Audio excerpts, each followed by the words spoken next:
Alright everyone, it's time to talk about cryptocurrency. Now first and foremost, a disclaimer. I am not a financial advisor. I'm not giving you financial advice. This video is entirely comprised of just my personal opinions with regards to cryptocurrency. First and foremost, I'd like to say this. In full disclosure, I just bought into crypto. For the first time, I have actively bought cryptocurrency as opposed to mainly receiving it, links in the description, as donations. I take 5 different kinds of crypto. I would take Cardano, but I'm not sure if the the wallet link would actually fit in the description. It's a little bit different. I bought into that because I've seen a lot of chatter about it.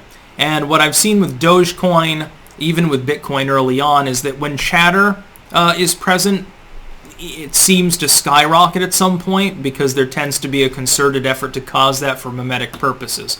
I want to ride that train, that gravy train, to whatever I can, so I decided to make a reasonable buy-in. And I realize that there are a lot of people that don't really have any money to buy into crypto, and I feel sorry for you, and I know how that feels because that was how I felt when Bitcoin was new. I considered buying about 100 Bitcoins many years ago.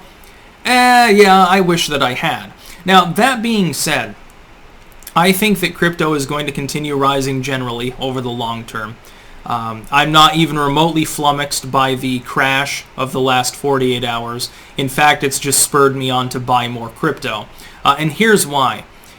I look at this, and I look at it as with any other technology. One of the big things against crypto is people, and Elon Musk even talking about this, it's inefficient energy-wise. It takes a lot of energy to mine Bitcoin or to mine crypto in general.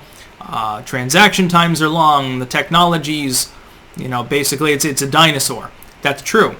But so were guns in the 1500s. But if you bet against guns in the 1500s, a couple hundred years later, because you didn't, invest in that gun-making firm, you would be slapping yourself, or your ancestors would be. They would unearth your dead body and take your bones and put them in a boiling cauldron for not making them rich. Here's the thing. Technology will improve over time. This part isn't even opinion. This is just inevitable. Technology tends to improve. The fact is that the end-all be-all of the blockchain is not what we're seeing now. It's new technology. It's in its infancy. It's even more in its infancy than the internet. Look, the internet is still finding ways to modernize, become more efficient, become more whatever. And the internet, the public internet, only dates to the late 1990s. It's not that long ago. To the Gen Zers, it may sound like a long time, but overall, in the human span of things, when they're looking at millions of years, it's a blink of the eye. The same is true of cryptocurrency. The fact is that there's only one. This is my prediction. And again, this is unofficial. Please don't bet on this prediction. There's only one old wave crypto, in my opinion, that's worth buying into, and that's Bitcoin. It's the number one cryptocurrency by holding. It's the most valuable. The most people have it. The most people know about it. The most people talk about it. That exempts it. The other older wave cryptos, I think, will be replaced by essentially doppelgangers that have better technology. People have talked about Ethereum being potentially replaced by Cardano. Now, I don't even need to look into it for my particular buying strategy because it's entirely related to anthropology, not to science and economics. This is my personal strategy. It happens to do with human systems because ultimately humans are determining the price of each crypto. Humans are determining whether it's being predominantly bought, predominantly sold, what it's useful for, the laws around it. I only care about the human systems. We'll see how this bears out over the next few years as far as investing potential. Bitcoin, I think, stays. Certain new cryptos, if they're more efficient, certainly, more environmentally friendly, because a lot of people pretend to care about that, those potentially rise as well. The only problem in the crypto market, personally, that I see is oversaturation. That is the fact that you have so many different interchangeable cryptos representing so much wealth that it's technically more than it could possibly be worth. The natural solution is either the crypto is massively devalued, and of course it's deflating at the moment, or some of them fall by the wayside, become basically useless. They're completely vestigial in favor of newer cryptocurrencies that are simply more efficient, simply better in one or more ways.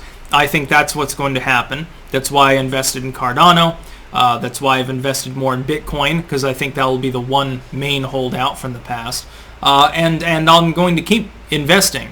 Just to be clear, I am now actively liquidating some money in order to invest in cryptocurrency using a combination Coinbase and Exodus wallet and so forth. Now, I'm doing this because I'm not intending to get rich, and I don't need it for like a rainy day fund. But I do believe that there's an increase to be made there. Well, why wouldn't I want that? I'm a good capitalist. I don't believe in socialism. I think it's a good thing when people make money. But yeah, I mean, if you think about it this way, here's a mind experiment. Go back to the 1500s and think about the primitive black powder weapons they had, which were wooden tubes. You stuff some black powder in them in a cloth bag. There was a little hole there you could, stick a wick in, basically. And then you stuck basically a rock or a chunk of metal in there, aimed it at an enemy, and lit it. That was a gun back then. If you looked at that technology and you didn't have the idea of forward thinking, you'd think, wow, this is stupid. Why would I want to fucking use this weapon? I can't hit the broadside of a barn. With my bow, I can hit something at least 100 feet away, fairly reliably. I got a crossbow, I got a longbow, I got a short bow. Whatever kind of bow I have, I got a dart gun, and it's better than this bullshit. Me and the boys, we go out with dart guns into the jungle and we kill monkeys or something. It would be so much better. But then they developed the concept of rifling, and of smokeless powder, and of breech loaders, and of modern metallurgy, and a million other things, of sights, optics, the scope, the suppressor, and then you have the guns of today. They're unrecognizable compared to that. Technically speaking, if you think pyrotechnics are associated with the same basic idea, then a gourd coated in clay basically and filled with a flash powder was basically the first gun, 1,000 years ago almost. The ancient Greeks had push-stroke flamethrowers. Well, the push-stroke flamethrower was definitely quite something at the time. In modern times, it might be funny. You can amaze your friends and family, but it wouldn't be a combat weapon. But a modern flamethrower would be. Something that can clear out a bunker in 2 seconds because you've literally fucking roasted people like fucking stuck pigs. But if you looked at that technology and you said this is the end-all be-all of flamethrowers, you'd think it was a novelty. The same is true of guns. Aeronautics. Wooden-framed biplane 100 years ago. Well, we're never going to have transatlantic travel. Not without a ship to land on. It's just a gimmick. You can go 100 miles. That's really, really wonderful. It's very fun. You can be up in the clouds. You can pretend to be God or something. But you're never going to get across the Atlantic. It'll never catch on for any larger purpose.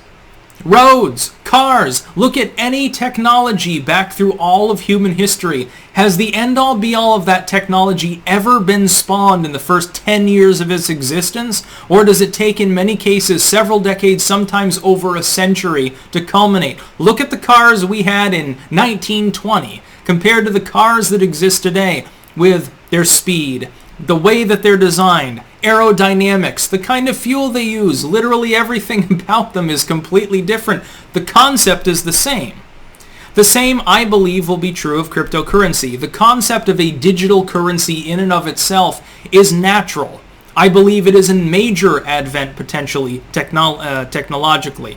The methodology, the specific type of currency used, the efficiency of that currency in the sense of transactions, the security, all of those things are yet to be improved. Well, there's no reason not to buy in then now, is there? That's about all. Peace out.